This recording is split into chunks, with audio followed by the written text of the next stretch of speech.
Okay, so we're on chapter 5, The Little Girl All Alone.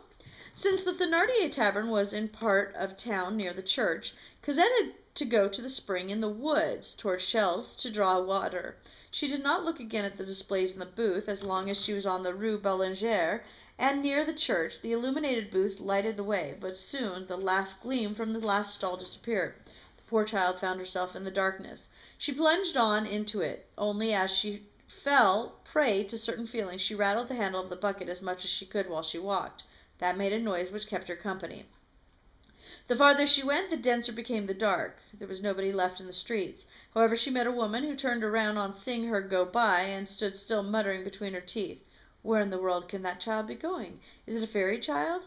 Then the woman recognized Cosette. "Ah!" she said, "it's the lark." So Cosette passed through the labyrinth of crooked, deserted streets at the end of the village of Montfermeil, going toward Chelles. As long as she had houses or even walls on the side of the road, she went on boldly enough. From time to time she saw the gleam of a candle through the cracks of a shutter. It was light and life to her. There were people there. That kept up her courage. However, as she progressed, her speed slackened as if automatically. When she was past the corner of the last house, Cosette stopped. To go beyond the last booth had been difficult. To go farther than the last house became impossible. She put the bucket on the ground, buried her hands in her hair, and began to scratch her head slowly, a motion peculiar to terrified and hesitating children. This was Montfermeil no longer. It was open country, dark, and deserted space was before her. She looked with despair into this darkness, where there was nobody, where there were beasts, where perhaps there were ghosts. She looked intently, and she heard the animals walking in the grass, and distinctly saw the ghosts moving in the trees.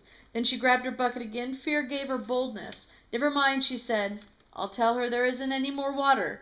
And she went back to Montfermeil.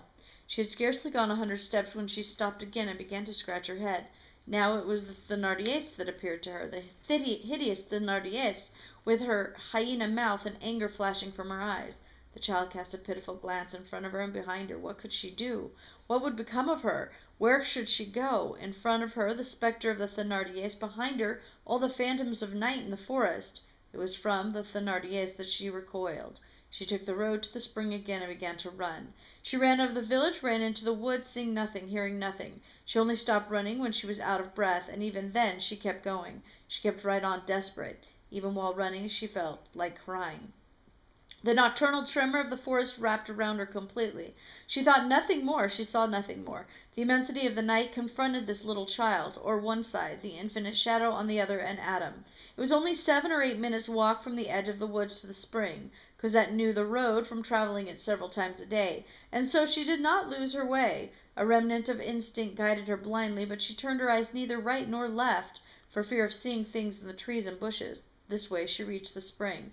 It was a small natural basin made by the water in the clay soil, about 2 feet deep, surrounded by moss, and with that long pucked grass called Henry IV.'s ruff, and paved with a few large stones. A brook trickled out of it with a gentle murmur. Cosette did not take time to breathe. It was very dark, but she was used to coming to the spring. She felt with her left hand in the darkness for a young oak that bent across the pool, and usually served as her as a support, found a branch, hung on to it, leaned down, and plunged the bucket in the water. For a moment she was so intent that her strength was tripled.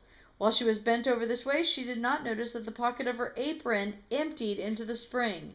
The 15-sou piece fell into the water. Cosette neither saw it nor heard it fall. She drew out the bucket almost full and set it on the grass. This done, she felt that all her strength was used up. She was anxious to start at once, but the effort of filling the bucket had been so great that it was impossible for her to take a step.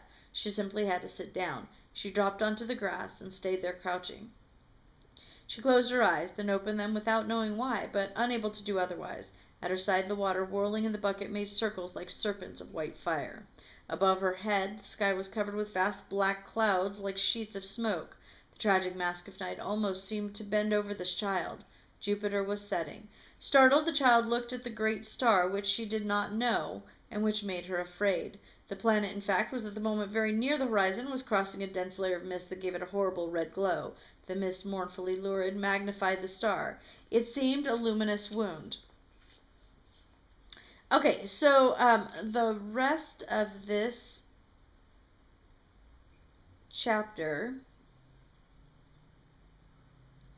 is just her getting back to the Thénardiers.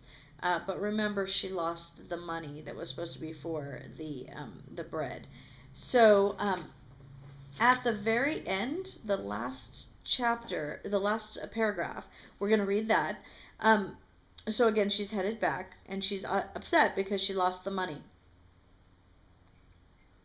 At that moment she suddenly felt that the weight of the bucket was gone. A hand, which seemed enormous to her, had just caught the handle, and was carrying it easily. She looked up. A large, dark form, straight and erect, was walking beside her in the darkness. A man who had come up behind her and whom she had not heard. This man, without saying a word, had grasped the handle of the bucket she was carrying. There are instincts for all the crises of life. The child was not afraid. Okay, so we don't read the next couple of chapters. Oh, no, just the next chapter. So we're going to start by Cosette side by side with the unknown man in the dark, chapter 7, when we get back.